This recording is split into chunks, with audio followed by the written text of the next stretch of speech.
Be here now. Just be here now.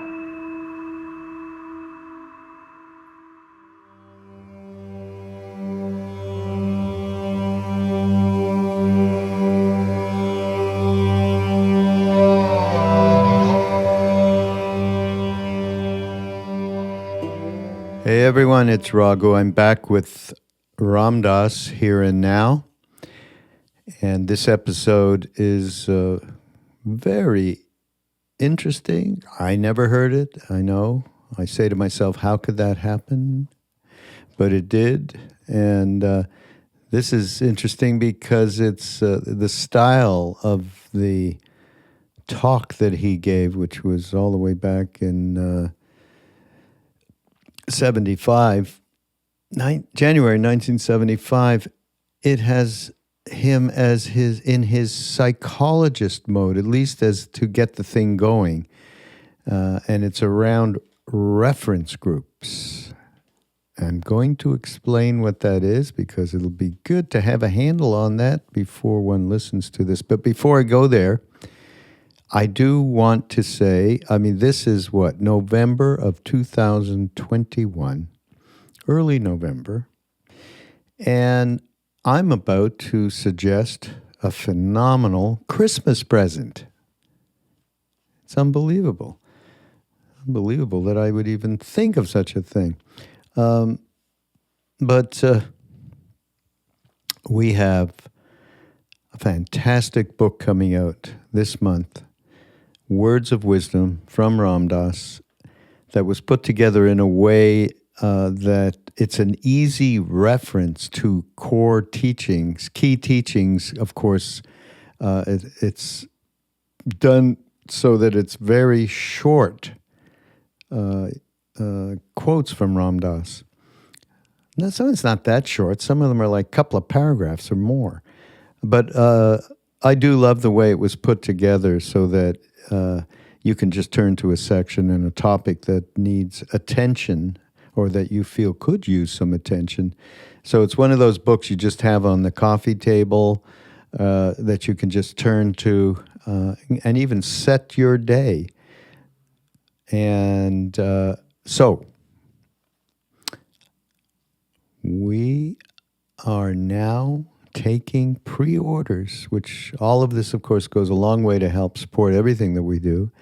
But if you just go to ramdass.org/shop, just go to the ramdass.org shop, and you will be able to pre-order the book, which does a lot because it helps in terms of getting more interest from people like booksellers and so on, Barnes and Noble and Amazon and all of that. They will make it make it easier for people who file into the stores to find the book. So that helps. Words of Wisdom from Ram Dass. And let us now go into, let us pray. Really, let us pray. Ram Dass, reference groups are groups that an individual identifies with. So it's a family group, it's a religious group, it's a business group, it's a union, a bowling group, a national group. Now, we are all very familiar, are we not, with the various groups that exist, and it has become tribal groups. Even in our era, as it is now, of course, with COVID and all of the different protocols and the solutions, including vaccination, have, as we well know in this country, it's a very, very prominent split. There's the anti-vaxxers and then there's the pro-vaxxers. And just look at how we think about each other. It's pretty far out. And so he talks about us and them.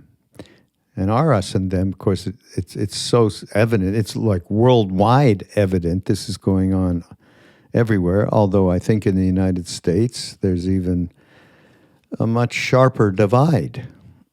And of course, that includes everything that's going on politically, socially, environmentally. And all of this is based on reference groups. And so I think that at some point, we really do have to recognize this. I mean, we are recognizing it, and there's a bit of malaise in my mind going on about just not being able to even think of how we can approach each other. And it feels like such a dark wall. Just when this whole thing with the I mean, of course the political thing, it seems more obvious, but with the COVID thing, where people taking these kinds of very intractable stands around getting vaccinated or not getting vaccinated, it's a very, very tough situation. And Ram Dass talks about, and this is key, he kind of loosens up out of his professorial. That's why this thing is really far out. I've never heard him be, quote unquote, a Richard Alpert as Ram Dass, defining, the reference groups, defining the us and thems. And then finally, not finally, but at some point, which is what we are all realizing, that the level of which that we focus on individual differences and just how do we categorize that, just walking down the street. So the change that can happen is one gets behind that usual mind judgmental perspective to a new identity which sees all as souls, which Ram Dass accomplished in this life, I mean, he said he would always say, I'm not a guru. I am just like everyone working on myself to become free. And, some of us are a little further along the road, and he obviously had gotten to a point where he actually, it was experiential loving everyone. And so at that point, it's just a soul meeting ground in which we see each other, and we see the packages that we are displaying. What did Jack Cornfield and Ram Dass, we were at a retreat in Maui. I think they referred to that package as a meat hanger. Is that it? I wonder if I have that right. It sounds just about right, though. The package is just that. And the veil, once you are meeting on soul ground, the veil then is very, very thin. He talks a lot also about different spiritual communities that got together, or communities that come along with a very strong central purpose, and people unite around it because of their common interest in that purpose. And then he talked about things like back in the day, in the 70s, late 60s, 70s, there was a thing called the farm. Where were they? In the South somewhere, Georgia maybe, Tennessee. Steve Gaskin, I'm not sure where they're at right now, but Ram Dass talked about it. This is, of course, 1975. And they had a huge experiment of being inclusive and not being focused around any one central religious or spiritual figure or teaching. And so he talks a lot about that. And so it reminded me of what we're doing at Love, Serve, Remember Foundation. Ram Dass is gone, almost 2 years now. And how we are interacting the way that, as much as we can, feel how he interacted with all of this. There was no isms. Yes, of course, Maharaji Neem Karoli Baba was the inspiration for everything for those of us that were in India, and how Ram Dass shared that with us. And of course that's there, but that is only representative of that which is part of the complete interconnection of everything. And that's what Maharaji is, that unconditional love connector that is in all of us. And when one identifies, as Ram Dass says, this reference group, this is the soul reference, it will be the Ram Dass soul reference group, the community of the spirit, then where one is in physical time and space, who one is with, whatever the circumstances may be, becomes less and less relevant. And this is the trick, to move ourselves into a reference group which is way more inclusive, because it's based on who we are behind all of the personality and so on. So this is an amazing talk, actually. Reference groups and the spiritual community. So don't forget about the new Ram Dass book, Words of Wisdom, and go to ramdass.org/shop. I think shop or store, shop, I think. You'll find it, and just pre-order it. It'll be a wonderful thing. You can pre-order a few copies that'll come for Christmas. And that will be for sure happening. Tanya will take care and make sure everybody gets their books well before Christmas, and you could even, give them as presents. This is a great present. So just you can go check it out anyhow. And again, this is Ram Dass, Here and Now, on the Be Here Now Network. Go to BeHereNowNetwork.com. And boy, there's a lot of great podcasts. And we have a new one coming up next week that is Madison Margolin, who is starting for us a psychedelic podcast investigating psychedelics and therapy and everything that's happening in that area, which is really quite powerful these days. See you next week. There is a term in psychology and sociology called reference group. It refers to the group with which an individual identifies as perhaps the basic group. For example, the family is such a reference group for many, and their primary identification is with the family. For others, their religion is a basic reference group. Or their club, maybe the bowling club is the basic reference group. And they generally think of themselves as members of the bowling club who also work, etc. Or maybe a union, or a national organization, or a nation. And now, as the world has gotten smaller and smaller through the advent of jet transportation and the television media, radio media, we come to what McLuhan describes as the global village. And for some of us now, the reference group is all of humanity. And I'm sure it is obvious to you when you reflect upon it that the nature of one's reference group has a lot to do with how you deal with a variety of social and economic problems in the world around you. If your reference group is very small, then only within that group is it us, and the rest of the universe is them. And there is certainly a certain appropriate behavior regarding thems which is different from that regarding us's.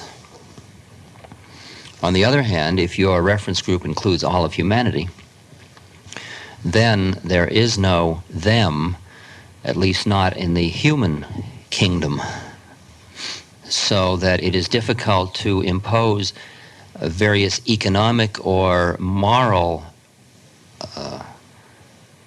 discriminations when there is only us. In general, governments function on the basis of the nation being the basic reference group and other countries being them, so that if a single human being happens to be a member of one country versus another, we justify a differential treatment so that we feed everybody in our country, but if Literally millions are starving to death this year in Africa and Bangladesh and India. We feel somewhat less connected with them, at least from a government point of view, because they are them, not us. Those of us that have been awakened to our global identity experience a tremendous sense of frustration with the policies of a government which has this different kind of frame of reference. Now, within these reference groups, the reasons for identifying with a group vary. We may join a living group, for example, rent a large house in the city or go into an apartment community, specifically for economic reasons, because it's cheaper to live together than apart. That is a very different kind of a community than one that has come together for, say, artistic appreciation. For example, a community of artists, or for spiritual growth, which might be called a spiritual community. The present communities that exist in the United States, the younger communities, I'm not talking about the Quaker and Shaker communities and so on that have been existing, the Adamites and so on, that have been existing for a long time in this country. But the more recent communal endeavors have I think, a very fruitful and useful confusion as to their basic identity. There are very few of these communities that are single-purposed and therefore have such a definite function that they attract only people who share a single goal. Examples of this very clearly defined communal game would be, say, a Benedictine monastery or a Zen center. The Zen centers, say, at Tassajara or something like that. But most of the communes that are in the countrysides on the East Coast or the West Coast, or now spreading really throughout the country, and with concentrations, say, in Colorado and New Mexico and Arizona and the Northwest and New York State and so on. These communes have an economic justification which is very comparable to the frontier mentality that existed in this country not so many years ago. And in addition to the economic justification, many of them have a spiritual justification as well. And they are loosely organized around a single spiritual program, or a much more eclectic type of spiritual feasting. And the communities that have a single spiritual format or connection, such as, say, those that are studying with Kirpal Singh, or the Ananda Marg, or the fundamentalist Christian groups, or the Buddhist or Zen Buddhist groups. For the most part, these structures come from without the community. That is, they either come through textual material, through holy books, manuals, all the way from very specific things, such as, say, the rules of St. Benedict or St. Ignatius, the Buddhist Shila purification rules, from some headquarters of the organization. This is the case with, say, the Guru Maharaji Group or Integral Yoga Institute. Other communities which are not committed to a single tradition or lineage tend to have the order and organization and structure come from within the group, and either using visiting teachers, or shared reading and study of books, or shared experiences that have been often individually collected by the members in their studies and travels prior to entering into the community. Stephen Gaskin's farm would be an example of this kind of a an undertaking which does not really honor a specific lineage other than the attempt of a group of people to become conscious together. Now, there are obvious assets and liabilities to these various kinds of communities, participation in these communities. The ones that have the structure from without have a way of controlling the kinds of ego games that people get involved in when they live together closely. And there is a stabilizing influence which is often transmitted either through the abbot or guru of the group or through the tapes or books that transmit the lineage. These scenes tend to develop a little bit of the guru says type people. That is, it attracts an individual who often likes to be dependent on a somewhat authoritarian structure and feels security in always knowing where she or he is at. The more exquisite and subtle of these lineage transmitting institutions have self-destruct mechanisms in them which ultimately eject the sadhaka or spiritual seeker at the point where that dependency is no longer functional, and that ejection occurs either through the spiritual practices which make the individual see the irrelevance of the institution, or through formal technical initiations and graduations and other forms of expulsion or transfer, as it's called. The other kind of communities which don't have this lineage transmission structure are more of a free-for-all, and they often, at worst, degenerate into just incredible neurosis on everybody's part, power struggles as to whose vision of the universe is higher than someone else's. And that often is determined more by the charisma of the individuals involved than by the wisdom of the individuals. At best, such communities have a number of protective devices that they collaboratively agree to incorporate into their living style, such as group meditations, silent days, and structures of meeting and rotating directorships and so on to protect themselves from the tyranny of the ego. Because it's very difficult when you are in the quicksand to, all of you are in the quicksand, to escape. And you can merely set up the best set of rules that you collectively can come up with to optimize the possibility that the least caught person will be heard. That's the best one I've come up with yet about these situations. The community that I'm quite familiar with, the Lama Foundation in New Mexico, which I visited a number of times and have been very close to spiritually, would be considered a spiritual, educational community,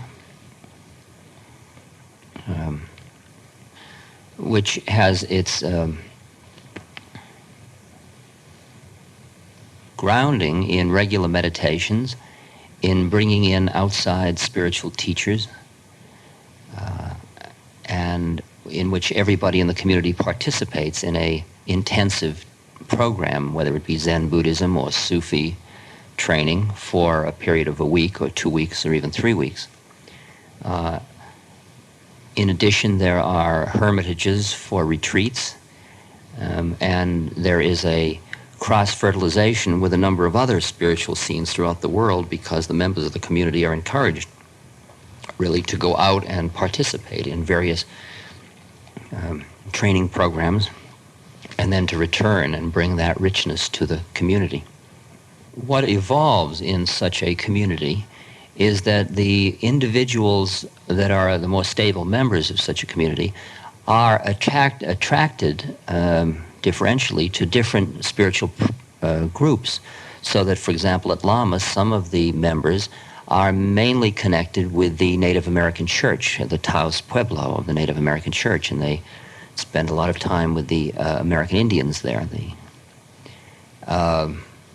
Others are very actively involved in the Sufi tradition and involved in Sufi dance and Sufi literature.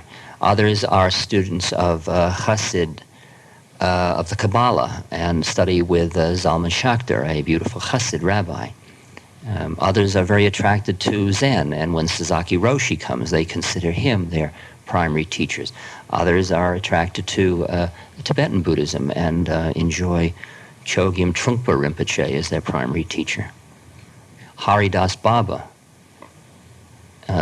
who was one of my teachers, spends time there, and there are many of them there that are very attracted to him.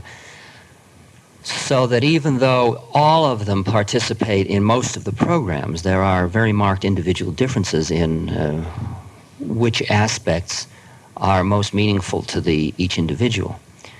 The liability of this is that you are really not sharing the intensive satsang or sangha or spiritual community of people doing the exact same practices as you are.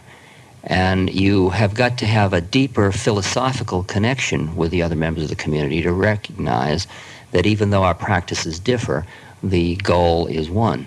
And of course that even gets a little confusing when you're dealing between primarily dualistic traditions and primarily non-dualistic traditions.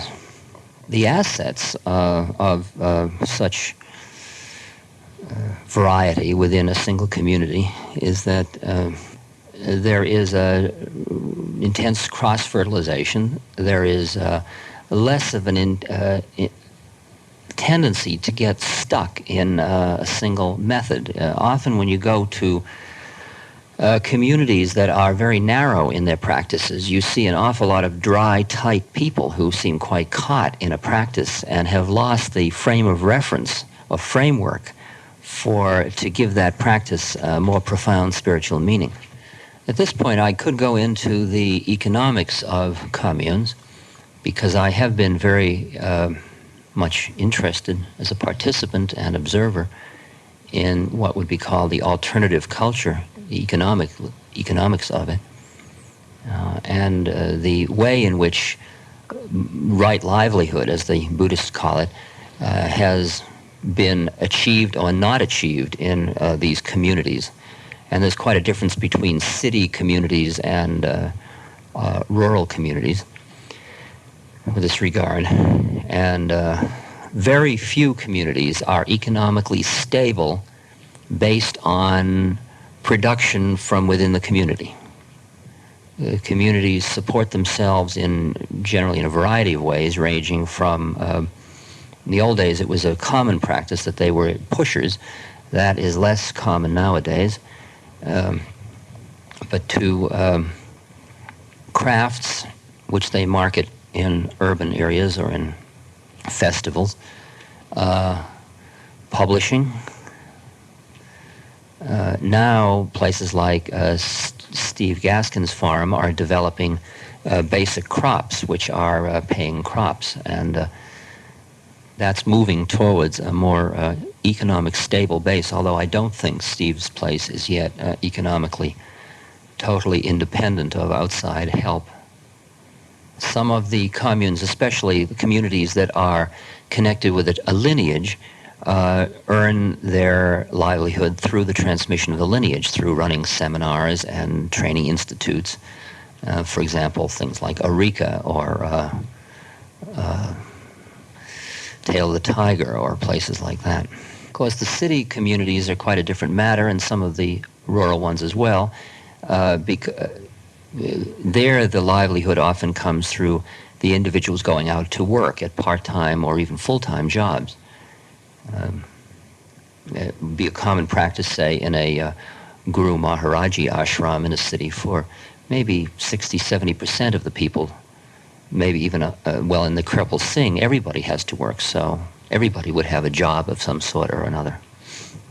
But rather than spend the remainder of the tape talking about the externals of communities, I'd rather focus in on exactly what spiritual function communities play, or what is the spiritual community, or why is it that people do band together out of a sense of spiritual urgency or need or purpose. In the past 15 years, there has been an increasing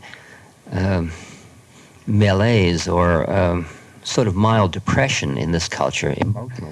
What the determinants of that are probably much too complicated for us to consider at this moment. They were things like the imminence of total destruction through the development of the atomic and then the hydrogen bomb, the affluence in the culture which showed people that even when you got what you wanted, it wasn't enough, and the media which projected that image in huge color all over the world. The realization that education and technology was not a path to happiness and fulfillment by itself. The increasing discomfort with the morality of the government in terms of its foreign policies and more recently, of course, its domestic policies.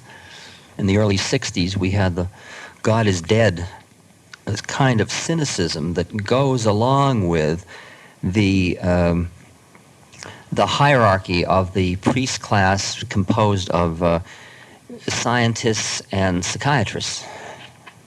And adjustment became a valued commodity, coping and adjustment. The despair or the depression attendant to this state of affairs, which is kind of the obvious outcome of philosophical materialism, in which when you're dead, and so get it all while you can, and then getting it all, and then having it not be enough, so that the justification for your life is empty. A kind of despair drove a lot of people in a lot of different directions in the 60s. And for a significant, though small, number of people, it drove them into psychedelics and into other kinds of drugs, the opiates and so on. Trying to seek either more gratification and more intense experience or more meaning to human existence. Others traveled to other cultures, such as the Far East, Middle East, Europe, South America. Others left the highly technological society and moved back into the backlands where they could find justification for their existence within a kind of frontier mentality where they could justify their lives merely by survival, which is getting enough wood and food and shelter and clothing. Somewhere in the midst of this, a process is involved in which the external forms of gratification start to lose their meaning a little bit, and people turn within.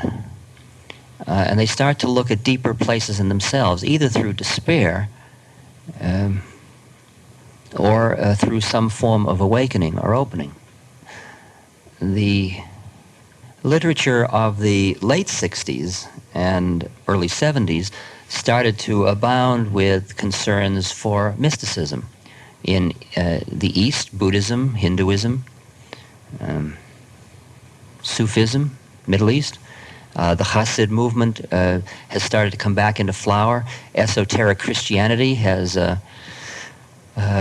become noticeable, along with fundamental Christianity, which is not esoteric at all. This turning within to a deeper or higher connection or reference group, the spiritual community, occurred through all of the different vehicles I mentioned, through travels to the East, through drugs, through dropping out. There wasn't any single path that determined that. At first it was a few, and then more and more of the cultural media started to take over the transmission of a new reference group, so that the Beatles first and Bob Dylan, and followed by many, many people in the rock movement and in the folk music movement, started to make statements concerning this alternative reference group, which was not based on the physical plane particularly. It was a community of the spirit. Now, in order to understand what this community of the spirit is, if you just think of a cross and think that all of the reference groups we talked about up until now, family, bowling club, nation, religion, etc., are on a horizontal axis of the cross. And now we're starting to deal with the vertical axis. To understand how far out that is and how much you must stretch your definition of what constitutes a group, let me say that the spiritual group, reference group, exists over time and space in all directions, so that one begins to recognize members of one's group quite independent of geography and quite independent of time, that is, whether that being is living in the present or not, so that one begins to experience a more intimate identity or family membership with, say, a Socrates or a Plato or Heraclitus or Chung Tzu or Lao Tzu or a Buddha or Krishna or Hanuman, Ramakrishna, Ramana Maharshi, Hazrat Inayat Khan, Rumi, Kabir, the Baal Shem Tov, St. John, Brother Lawrence, the Pilgrim, and so on and so on and so on. Don Juan. A more intimate relationship with these people than with people in one's own time and space locus. It furthermore occurs that as one focuses into a deeper place in oneself, one perceives a deeper place in another individual. And this depth of perception leads to quite a shift in what would be called figure and ground. For example, if you are preoccupied with your physical body, like either into weightlifting or beauty or ugliness or deformity or something, you will be very preoccupied with other people's physical form. If, on the other hand, your primary concern is personality and you are aware of your own personality dynamics, you'll be inclined to see other people in terms of their personalities as the dominant theme. If you're primarily into astrology in yourself and you think of yourself as a Leo or a Sagittarius or an Aries, you're inclined to see other people as that way. In other words, which individual differences you focus upon. Like if you're balding like I am, years ago I was very aware of who had hair and who didn't. Now that I look at a different place in other people, it is totally irrelevant whether they have hair or don't have hair or what color it is. And as I've found a place in myself that has nothing to do with age, I'm not even noticing any longer whether people are old or young. And as I've gotten into a place that isn't involved with whether I'm depressed or elated or joyful or sad, I'm less inclined to label other people as manic depressive or paranoid schizophrenic or psychopathic or what have you. As one goes deeper into oneself, one comes to the soul, one comes to the essence, one comes to the doorway through to a much different kind of identity than the one on which one has been functioning from the time of birth and which was transmitted through one's parents. And when you begin to recognize this new identity in yourself, simultaneously you begin to perceive it in other people. So that when you look into the eyes of another person from this space, you often, not often, but now and then, look into the eyes of another being who is experiencing that same identity with soul, and it's as if you meet as soul mates, or at least a soul meeting, in which all of the packaging of personality, of astrology, of body is merely packaging, and one, as it were, looks through the veil of this package from one to another, and there is the rather delightful interchange of, are you in there? Yeah, are you in there? Far out, here we are. We're both inside here, and it's as if it's like a Martian takeover. It's as if you're meeting another being who is almost masquerading as a human being, but is in fact not terribly identified with their physical plane envelope, if you will, or temple or package. And that contact through the eyes defines now the spiritual community, because it is really a community of souls. It is not a community of men and women, because in the world of souls there are no men's souls and women's souls. There are just souls.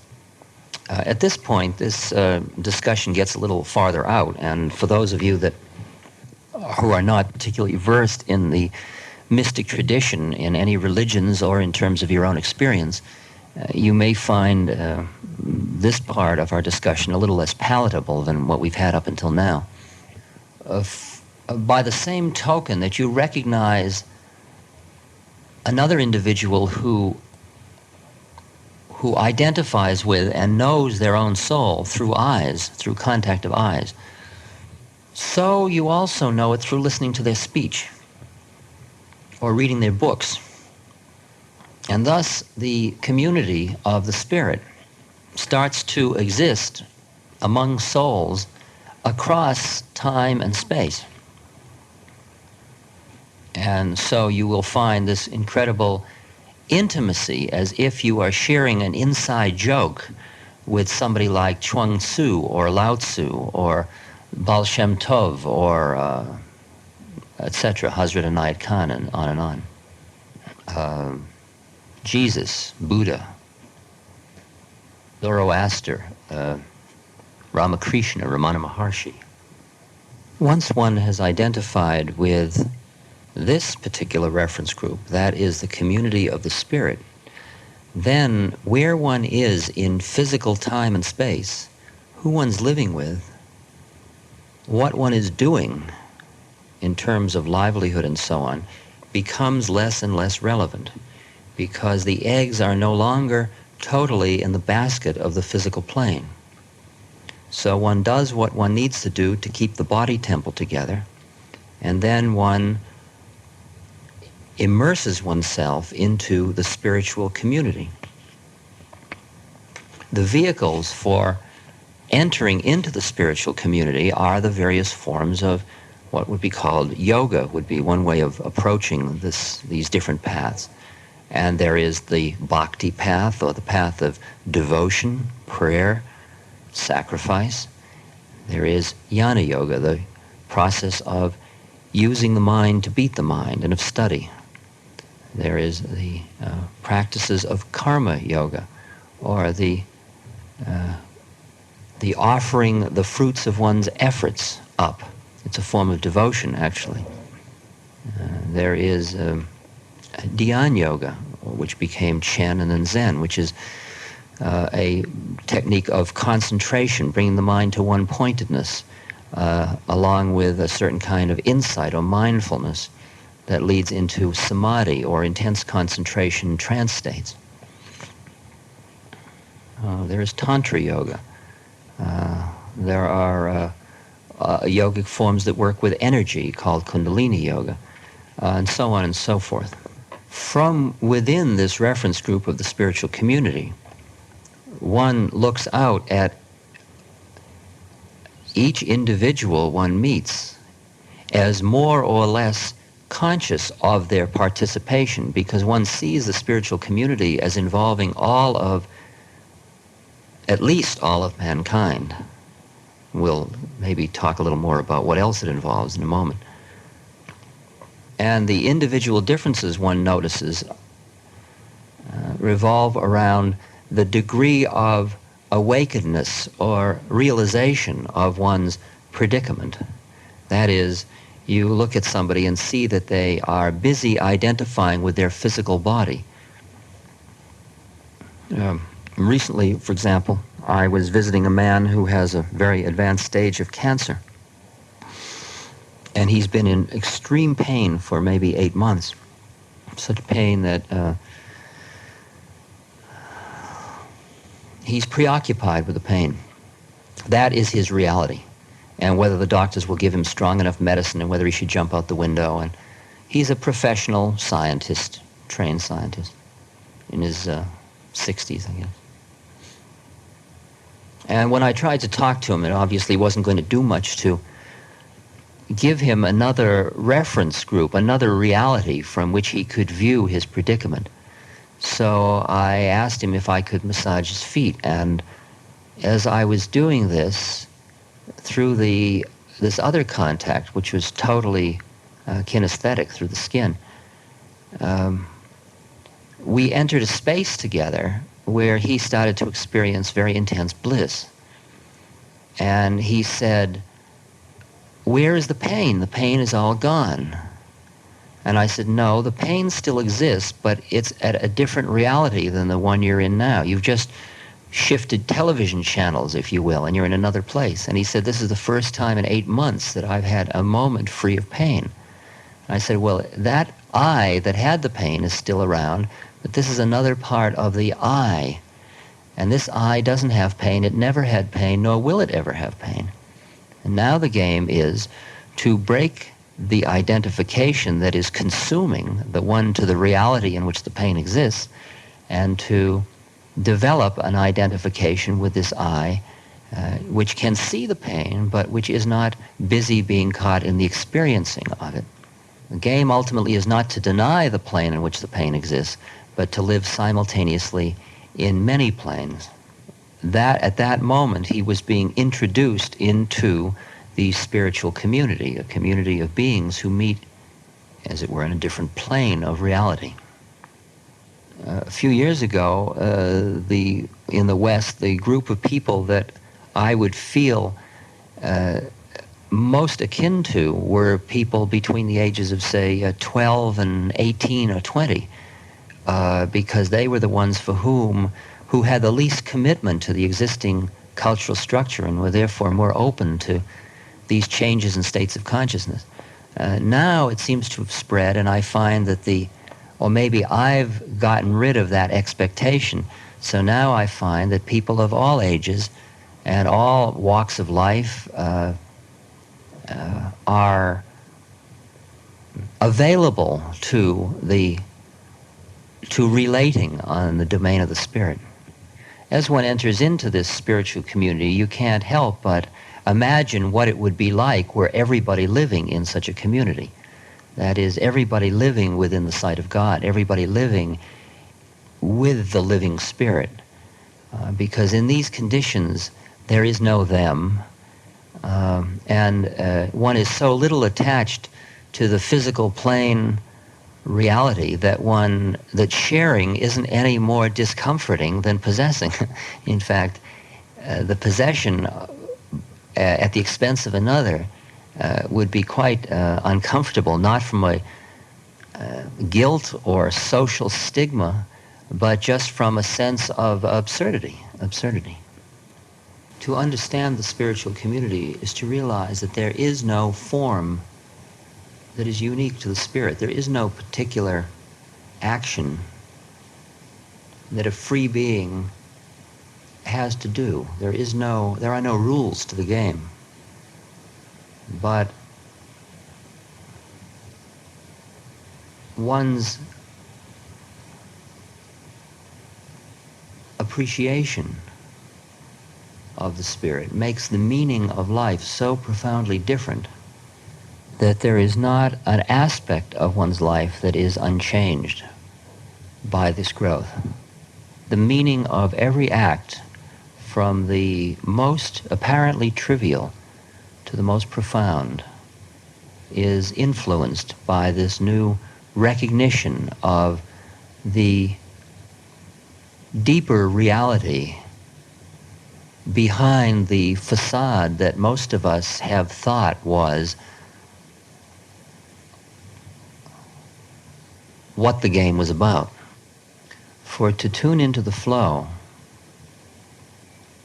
to realize the divine law, to begin to see the workings of karma, to even meet the beings in the cosmic hierarchy, and to plumb the depths beyond even those illusions, to come into the light of God,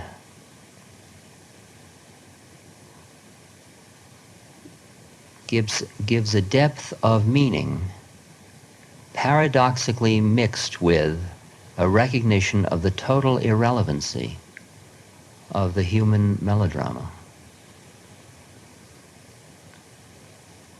To live with that paradox, to live with the paradox of the unbearable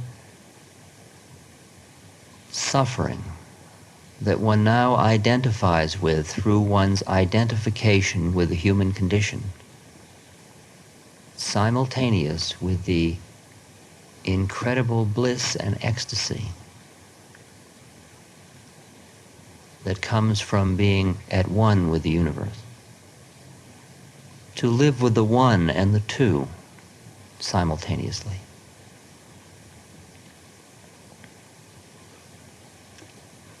This paradox is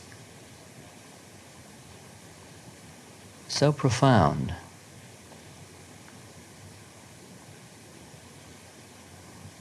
and one's horizon so expanded by this inner work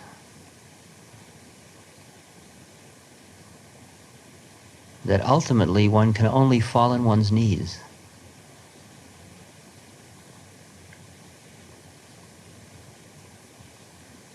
In awe, in praise, in love to that which lies behind all of the realities of form, be they physical, astral, causal.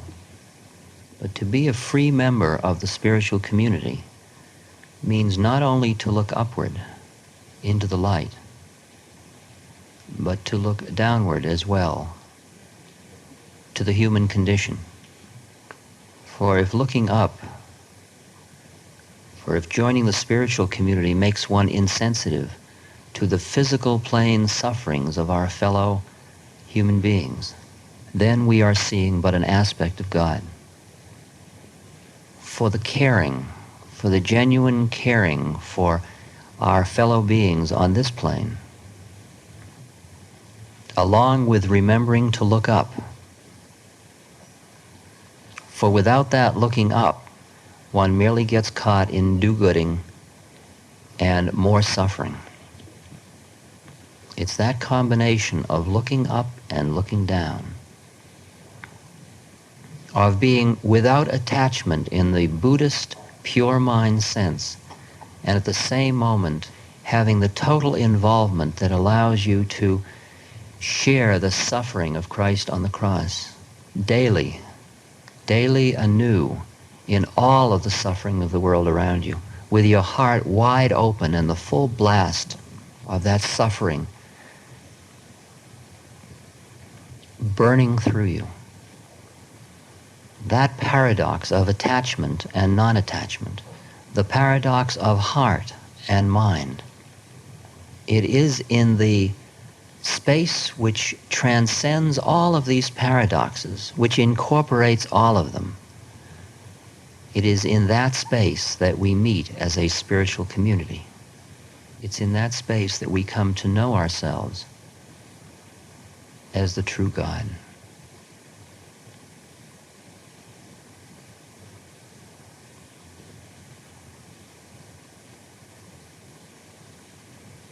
May I wish you all peace. The deepest peace in your hearts, a peace of such depth that in that quiet, soft light,